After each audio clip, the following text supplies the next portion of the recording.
विक्रेतु कामा किल गोपकन्या मुरारिपादर्पितचित्तवृत्ति दध्यादिकं मोहवशादवोच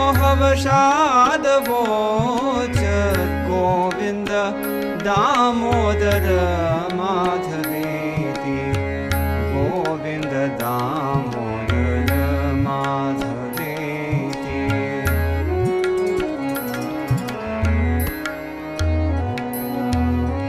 गृहे गृहे गोपवधू कदम्बा सर्वे मिलित्वा समवाप्य योगम् पुण्यानि नामानि पठन्ति